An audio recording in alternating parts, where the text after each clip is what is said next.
learning objectives. In the session today, learning objectives. The first one is the Armistice and Treaty of Versailles. எப்படி வந்து படைகள் எல்லாம் வந்து surrender ஆனாங்க, போர் நிறுத்தப்பட்டது, அதுக்கப்புறமா பீஸ் ட்ரீட்டி எப்படி சைன் பண்ணப்பட்டது அப்படின்றத படிக்க போறோம். Second one is the peace conference in Paris. பாரிஸ்ல பீஸ் கான்ஃபரன்ஸ் நடந்தது, அதோடைய விளைவுகள் என்ன அப்படின்றத பார்ப்போம். Third one is the provisions of the ட்ரீட்டில என்னெல்லாம் ரூல்ஸ் அண்ட் ரெகுலேஷன்ஸ் கொடுக்கப்பட்டது அப்படின்றத படிக்கலாம் இன் டீட்டெயிலா. And the fall out of the first world வாரோடைய விளைவுகள் என்னென்ன, அதனால நஷ்டங்கள் என்னென்னன்றத இன் டீட்டெயில்டா படிப்போம்.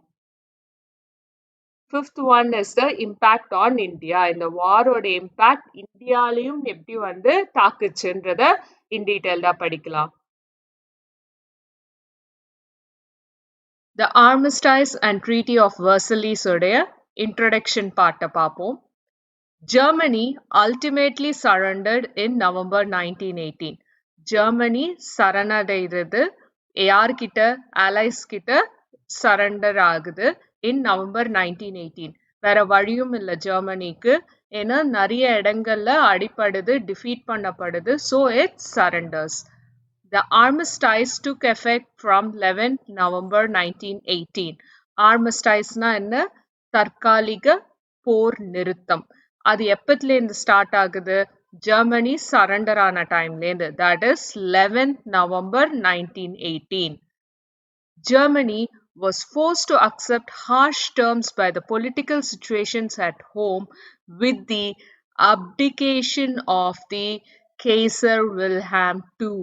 இவர் தான் நம்ம கெய்சர் வில்ஹாம் II நம்ம என்ன படிச்சோம், இவர் தான் முக்கியமான காரணம் வேர்ல்ட் வார் I ஸ்டார்ட் ஆகிறதுக்கு.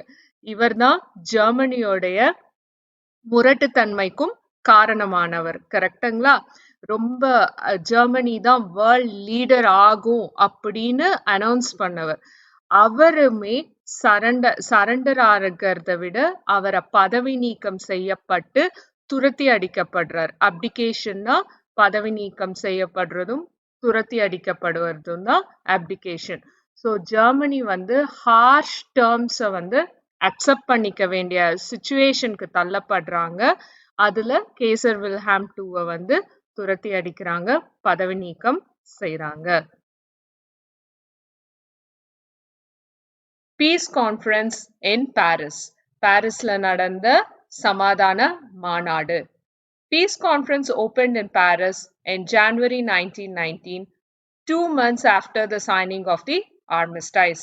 தற்காலிக போர் நிறுத்தத்துக்கான சைன் பண்ணதுக்கு அப்புறமா 2 months கழிச்சு, எப்போ ஆர்மிஸ்டைஸ் சைன் பண்ணப்பட்டது?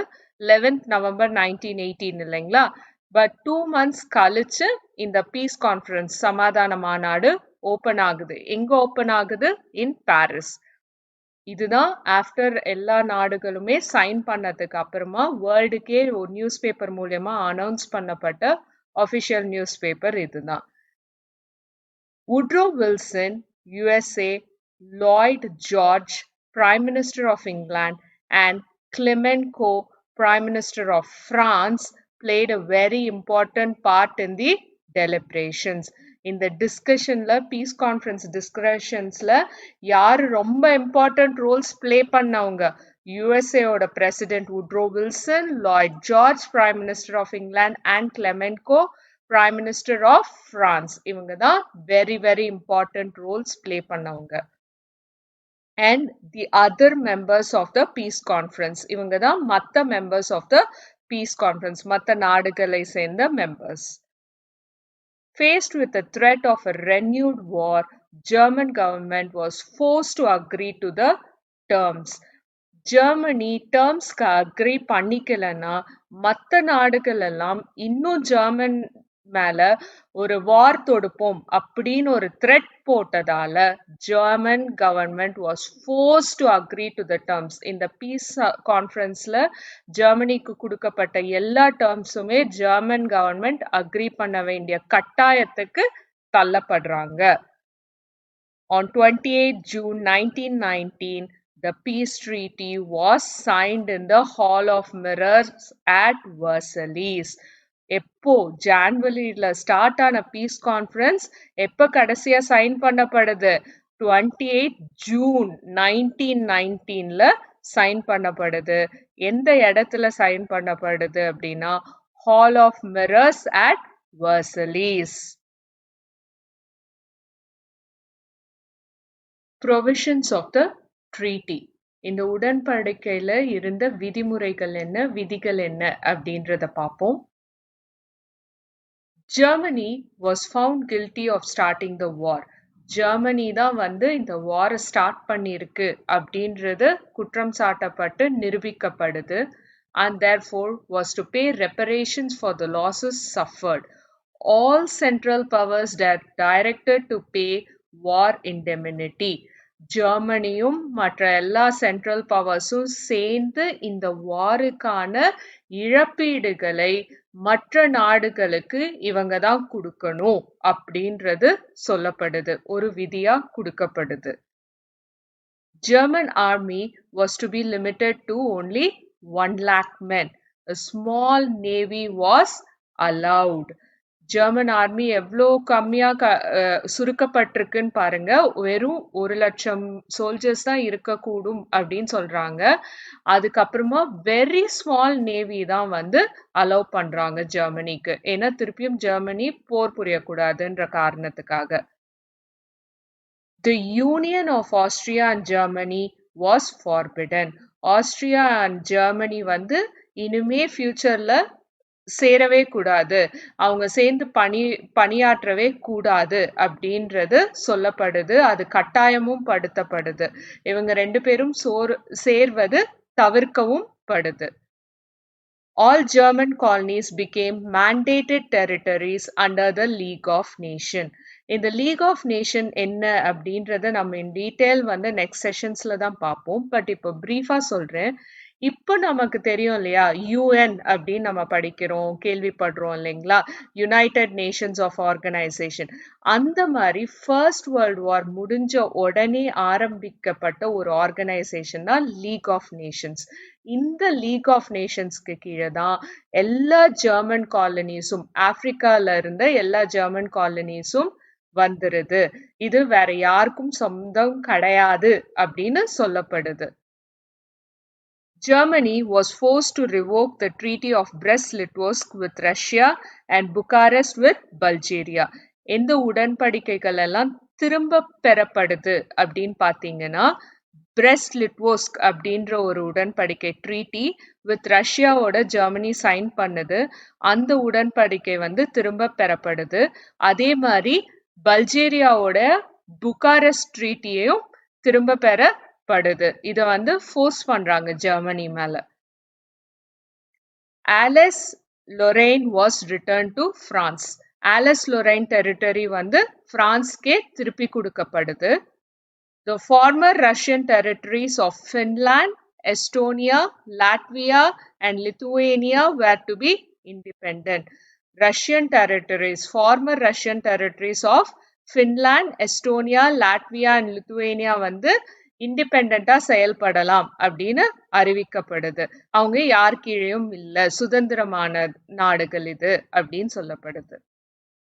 Northern Schleswig was given to Denmark and some small districts to Belgium. Northern Schleswig வந்து டென்மார்க்குக்கு கொடுக்கப்படுது and also some small districts பெல்ஜியம்க்கும் கொடுக்கப்படுது. Poland was recreated. போலாந்து திருப்பியும் சீரமைக்கப்படுது.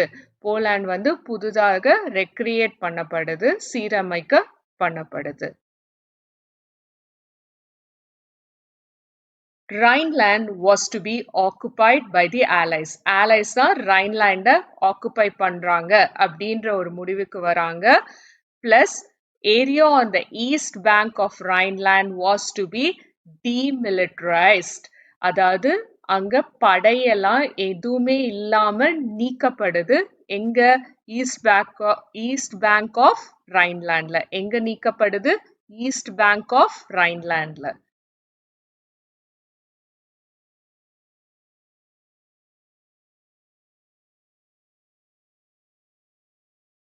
So, in the provisions of the treaty ஒரு வாட்டி திருப்பியும்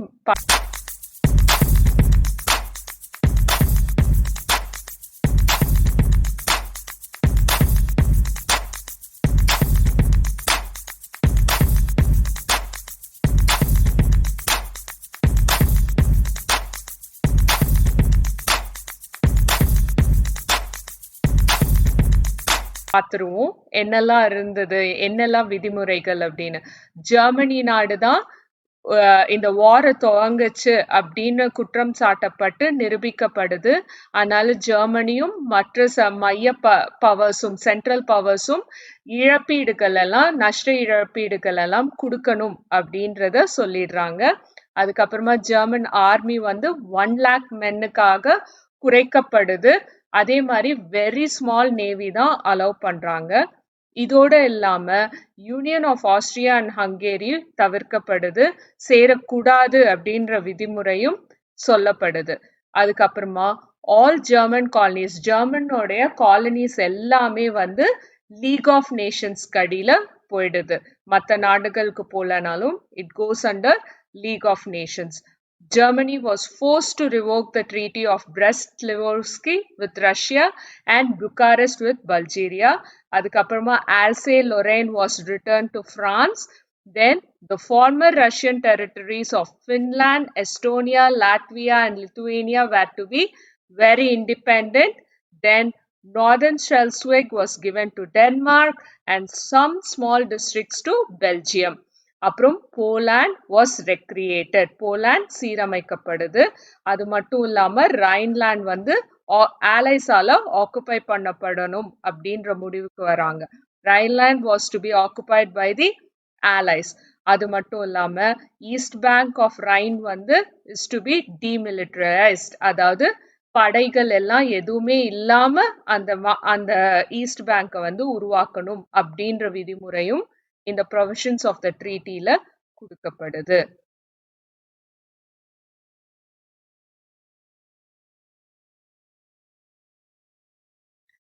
President Wilson laid down his 14 points which were to be followed by the allies. President Woodrow Wilson, USA ஓட president தான் வந்து he is laying out ஒரு 14 points தராரு which were to be followed. யார் follow பண்ணும் அந்த 14 points? allies sideலேருந்து follow பண்ணணும். Separate treaties were drawn up and signed by the allies with Austria, Hungary, Bulgaria and Turkey. செப்பரேட்டா treaties வந்து எழுதப்படுது, ஒப்பந்தங்கள் எழுதப்படுது, கையெழுத்திடப்படுது. யாரால?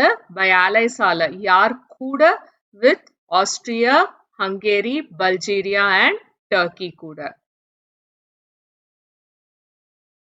Most important one he highlighted was the need for a general association of nations for the purpose of affording mutual guarantees of political independence and territorial integrity to great and small states like.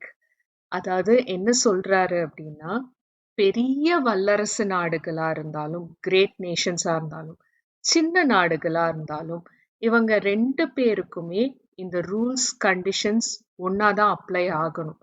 மெயினா எது apply ஆகணும் அப்படின்னு சொல்றாருன்னா, எல்லா நேஷன்ஸுமே சேர்ந்து, general association எல்லா நேஷன்ஸுமே சேர்ந்து ஒரு மியூச்சுவல் கேரண்டி மற்ற நாடுகளுக்கு தரணும்.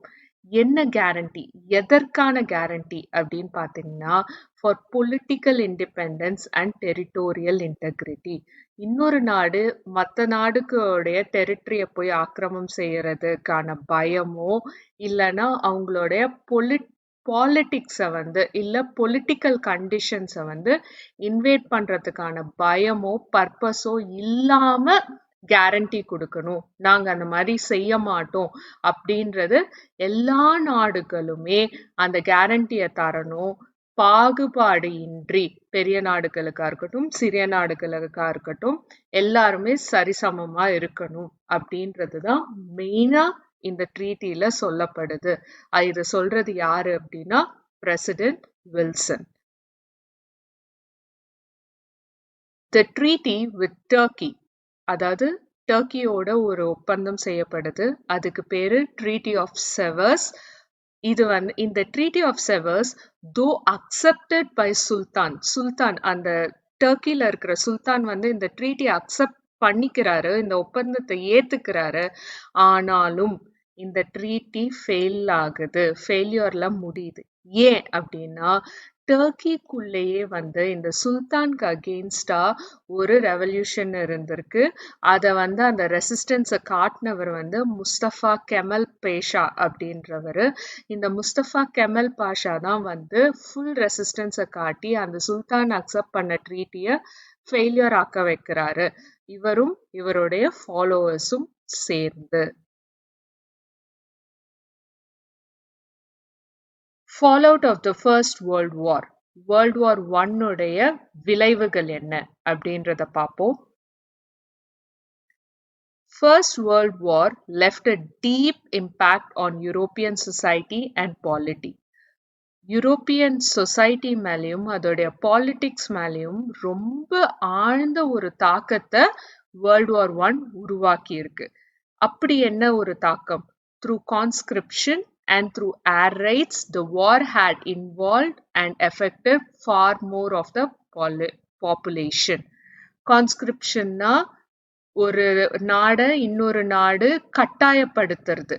அந்த கட்டாயப்படுத்துதல் மூலியமாவும் ஏர் ரைட்ஸ் வான்வெளி தாக்குதல்கள் செய்யறது மூலியமாவும் மச் மோர் பாப்புலேஷனை வந்து அஃபெக்ட் பண்ணியிருக்கு இந்த world war I.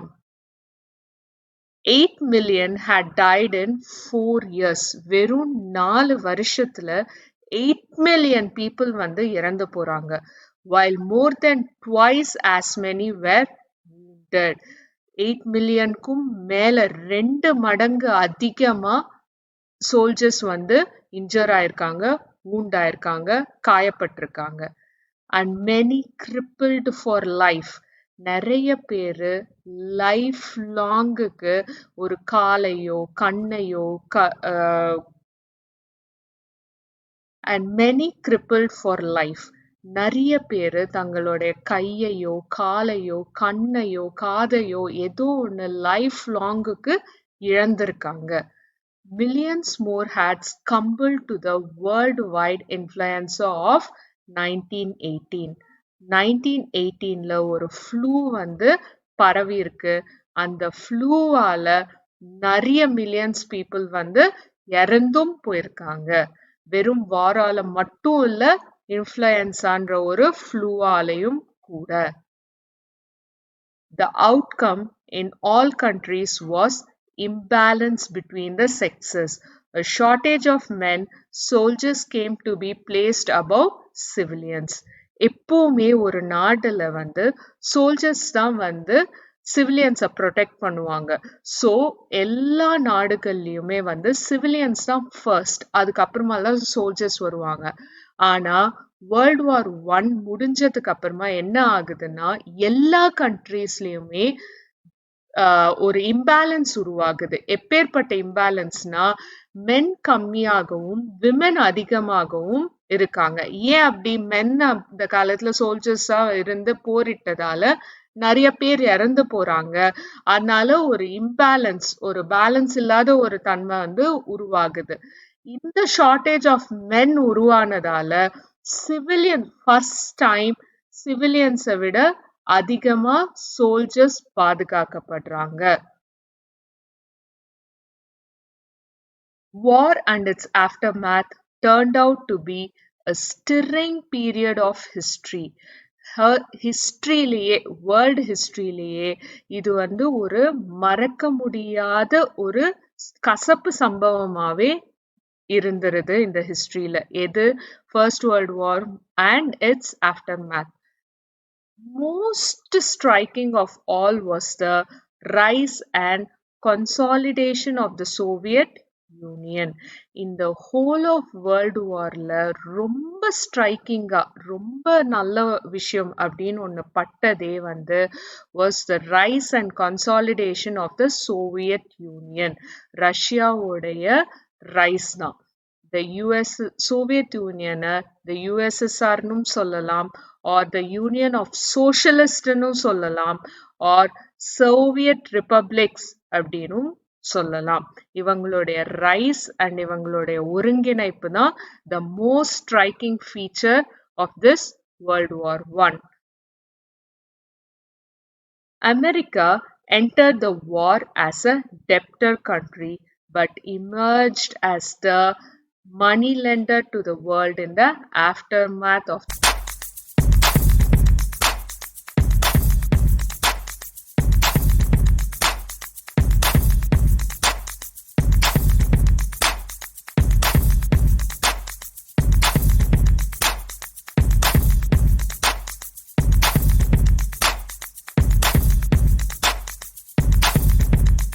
the war. America வந்து இந்த வார்ல என்டர் ஆகும்போது ஒரு கடன் வாங்குற கண்ட்ரியா தான் என்டர் ஆச்சு.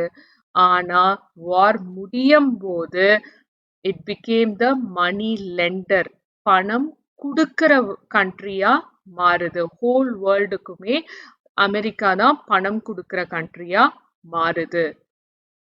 Another outstanding event of this period was the awakening of the colonies and their inspired attempts to gain freedom. அதாவது என்ன சொல்றாங்க, இந்த வேர்ல்ட் வாரோடைய அனதர் அவுட்ஸ்டாண்டிங் இவெண்ட் என்ன, ஒரு மிகப்பெரிய நல்ல விஷயம் என்ன அப்படின்னா, காலனிஸ் இருந்த பல நாடுகள் வந்து அவேக்காயி அவங்களுடைய ஃப்ரீடம்காக போராட செய்ய ஆரம்பிச்சாங்க அப்படின்றதுதான் இந்த வேர்ல்ட் வார் ஒன்னுடைய மிகப்பெரிய ஒரு நல்ல விஷயம்.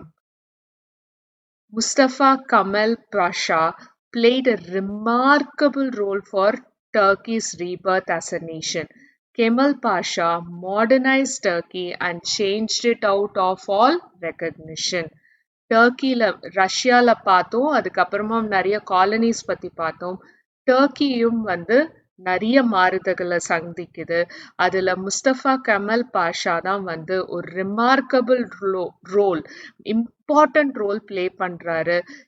எப்படின்னா டர்க்கியை அவ்வளோ மாடர்னைஸ் பண்ணுறாரு. இதற்கு முன்னாடி அதுக்கு இருந்த எல்லா கெட்ட ரெக்கக்னிஷனையும் அந்த மாடர்னைசேஷன் மாற்றி அமைக்கப்படுது. அதுக்கு முக்கியமான காரணம் கெமல் பாஷா.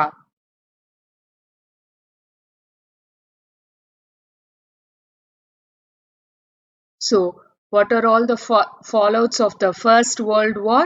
திருப்பியும் ஒரு recap பார்ப்போம்.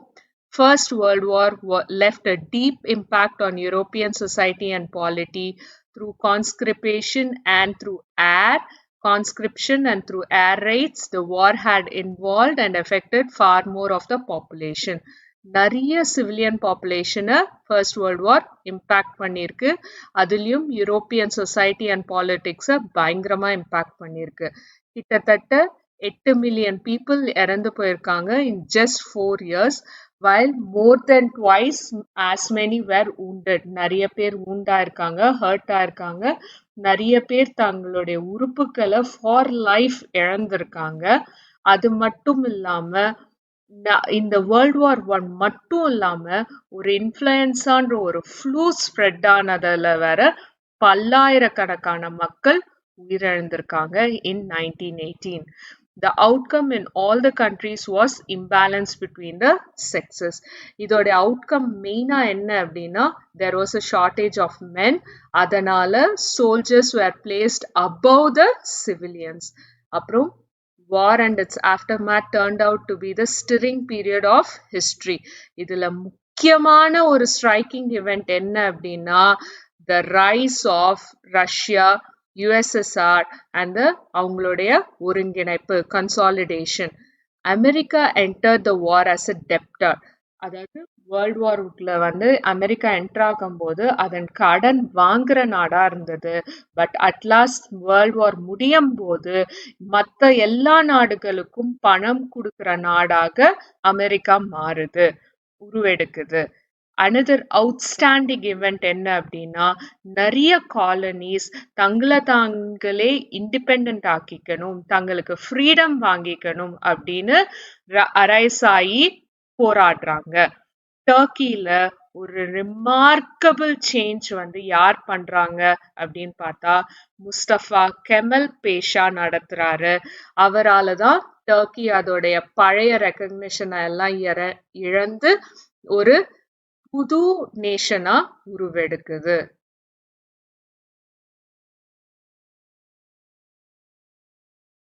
Impact on India. இந்தியா மேல ஃபர்ஸ்ட் வேர்ல்ட் வார் என்ன தாக்கத்தை உருவாக்குச்சு அப்படின்றத பார்ப்போம். First World War had a significant impact on India. The British recruited a vast contingent of Indians to serve in Europe, Africa, and West Asia. British வந்து என்ன பண்றாங்க? பிரிட்டிஷோட ஆட்சியில தான் நம்ம இருந்தோம் இல்லைங்களா? We are a colony of the British people. அப்போ ஃபர்ஸ்ட் வேர்ல்ட் வார் அப்போ என்ன நடக்குது அப்படின்னா, பிரிட்டிஷ் வந்து ஒரு வாஸ்ட் கண்டின்ஜென்ட், அதாவது ஒரு பெரிய ராணுவ பிரிவே உண்டாக்குறாங்க with Indians to serve in Europe, Africa and West ஏஷியால போய் போரிடுறதுக்காக ஒரு பெரிய ராணுவ பிரிவையே உண்டாக்குறாங்க. After the war, the soldiers came back with new ideas which had an impact on the Indian society. அங்கெல்லாம் போய் போர் செஞ்சுட்டு வந்த சோல்ஜர்ஸ் வந்து நிறைய அவங்களுக்கு நியூ ஐடியாஸ் இருந்தது. அந்த ஐடியாஸ் வந்து had a great impact, பெரிய தாக்கத்தை நம்ம இந்தியன் சொசைட்டி மேல உருவாக்குச்சு. India contributed 230 million pounds in cash and over 125 million pounds in loans towards war expenses. அதாவது பிரிட்டிஷர்ஸோட வார் எக்ஸ்பென்சஸ்க்காக எவ்வளோ கான்ட்ரிபியூட் பண்ணியிருக்கு India? 230 million pounds in cash ஆகவும், அப்புறம் 125 மில்லியன் பவுண்ட்ஸ் இன் லோன்ஸ், அதாவது மற்ற குட்ஸ், கிரெயின்ஸ் அந்த மாதிரியான குட்ஸ் மூலியமாகவும், and also sent war materials to the value of 250 million pounds. War materials, uniforms, weapons இதெல்லாம் கிட்டத்தட்ட 250 million poundsக்கு வேல்யூ இருக்கிற வார் மெட்டீரியல்ஸும் இந்தியா கான்ட்ரிபியூட் பண்ணியிருக்கு to British. This caused economic distress, enormous economic distress. இது lend பண்ணதால Indian economy பயங்கரமா வீழ்ச்சி அடைஞ்சது. There were grain riots as poor people looted shops. இதனால என்ன ஆகுது? கிரெயின் ரயாட்ஸ் நடக்குது. நிறைய வந்து புவர் பீப்புள் வந்து சாப்பாடு இல்லாததால ஷாப்ஸை வந்து கொள்ளையடிக்கிற சம்பவங்கள் எல்லாம் நிறைய நடந்தது. Towards the end of the war, India too suffered under the worldwide epidemic of influenza. அந்த இன்ஃப்ளூயன்ஸான்ற ஃப்ளூக்கு கீழே வந்து இந்தியாவும் சஃபர் ஆச்சு. நிறைய இந்தியன்ஸும் சஃபர் பண்ணாங்க. War conditions led to the rise of home rule movement in India. இந்த war conditions எது வந்து எக்ஸப்ட் பண்ணுச்சு அப்படின்னா ஹோம் ரூல் மூமெண்ட்டை வந்து என்கரேஜ் பண்ணுச்சு. அதாவது இந்தியன்ஸே இந்தியாவை ஆண்டுக்கிறோம் அப்படின்ற அந்த ஹோம் ரூல் மூமெண்ட்டை வந்து இன்ஃப்ளூயன்ஸ் பண்ணுச்சு. அதை வந்து வரணும் அப்படின்னு போராடவும் செஞ்சாங்க. The Congress was reunited during the war. கொஞ்சம் பிளவுபட்டிருந்த காங்கிரஸ் இந்த வார் மூலியமா ரீயூனைட் ஆச்சு. ஏன்னா இந்தியாவுக்காக போராட வேண்டிய சிச்சுவேஷன் இந்தியாவுக்கும் உருவாச்சுன்றதால they reunited. India and Indians had taken an active part in the war, believing that Britain would reward India's loyalty. இந்தியாவும் இந்தியன்ஸும் ஏன் இந்த வார்ல போரிட்டாங்க, ஏன் பார்ட்டிசிபேட் பண்ணாங்க அப்படின்னு பார்த்தீங்கன்னா, இவங்க என்ன எதிர்பார்த்தாங்கன்னா, பிரிட்டன் வந்து அவங்களோட லாயல்ட்டிக்கு பதில் தருவாங்க, ஏதாச்சும் ஒரு கைமாறு செய்வாங்க, ரிவார்ட் தருவாங்கன்னு நினைச்சாங்க. But only disappointment was in store. Only disappointment தான் மிஞ்சியது இந்தியாவுக்கு. Thus, the war had multiple effects on Indian society, economy and polity. Indian சமூகத்து மேலேயும் அதனுடைய பொருளாதாரத்து மேலேயும் அரசியல் மேலேயும் மிகப்பெரிய இந்த மாதிரி மல்டிபிள் எஃபெக்ட்ஸை இந்த வார் உருவாக்குச்சு.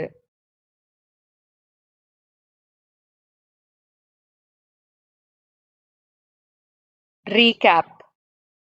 Armistice and Treaty of Versailles பார்த்தோம். அதாவது தற்காலிக போர் நீக்கமும் அப்புறம் ட்ரீட்டி ஆஃப் வெர்சலிஸ்ல நடந்த உடன்படிக்கையும் டீட்டெயில்டா படிச்சோம். அதுக்கப்புறமா ப்ரொவிஷன்ஸ் ஆஃப் த ட்ரீட்டி பார்த்தோம். அந்த உடன்படிக்கையில என்னெல்லாம் விதிகள் இருந்தது அப்படின்றத பார்த்தோம். அப்புறம் fall out of the world war 1 பார்த்தோம். World war 1 peace conference in பாரிஸ்ல நடந்த சமாதான உடன்படிக்கை என்ன அப்படின்றத படிச்சோம். அதுக்கப்புறமா இந்த ஹோல் வேர்ல்ட் வாரோடைய இம்பேக்ட் ஆன் இந்தியா என்ன அப்படின்றத பார்த்தோம். இதுதான் இந்த செஷனோடைய ரீகேப். எல்லாருக்கும் புரிஞ்சிருக்கும்னு நினைக்கிறேன். அடுத்த செஷன்ல பார்ப்போம்.